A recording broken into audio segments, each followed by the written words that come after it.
42% reservation Rahul Gandhi గారు ఏదైతే కామారెడ్డి డిక్లరేషన్లో చెప్పారో దాన్ని ఈరోజు మన ముఖ్యమంత్రి గారు దాన్ని ఒక ఛాలెంజ్గా తీసుకొని రెడ్డి బిడ్డ అయినా కూడా ఈరోజు 42% తెలంగాణలో మేము అమలు చేస్తాము అని చెప్పి కులగణన చేసి ఒక ఆర్డినెన్స్ తీసుకొచ్చి ఆర్డినెన్స్ తోటి అదేవిధంగా మేము క్యాబినెట్లో కూడా దాన్ని ఆమోదం తెలిపి ఆ తర్వాత మేము బిల్లు రూపంలో అసెంబ్లీలో ప్రవేశపెట్టి బిల్లు కూడా పాస్ చేసుకొని మరి అది గవర్నర్ గారి దగ్గరికి పంపినప్పుడు గవర్నర్ ఒక సంతకం పెట్టేసి ఉంటే అక్కడ ఎక్కడ సమస్య వచ్చి ఉండేది కాదు. ఇప్పుడు రోజు 42% తోటి మొన్నటి నోటిఫికేషన్లో ఎలక్షన్స్ జరిగి ఉండేవి. బీజేపీ డ్రామా వల్ల మొత్తం తల్లకిందులైపోయింది. బీసీల ఆశలన్నీ కూడా అడియాశలు అయిపోయినాయి.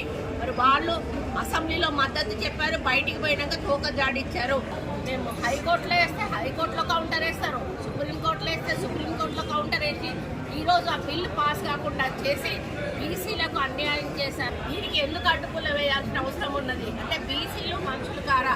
బీసీల సంఖ్యకు వాళ్ళకు న్యాయం జరగొద్దా? సంఖ్యాపరంగా మాకు రావాల్సిన న్యాయం మాకు ఎందుకు రాకూడదు అని మన ముఖ్యమంత్రి గారు ఆయన ఫార్వర్డ్ కాస్ట్ అయినా కూడా ఆయన ఎంతో అభిమానంతో ప్రేమతోటి రాహుల్ గాంధీ గారి మీద ఉన్న గౌరవంతో కాంగ్రెస్ పార్టీ ఇచ్చినటువంటి ఒక డిసిషన్ తోటి ఆయన ముందుకు వెళ్ళినప్పుడు ఈరోజు మొత్తంగా ఈ యొక్క బీజేపీ బీఆర్ఎస్ ప్రభుత్వాలు దీన్ని అడ్డుపడి అమలు కాకుండా చేసినటువంటి ఘనత వాళ్ళకు దక్కుతుంది.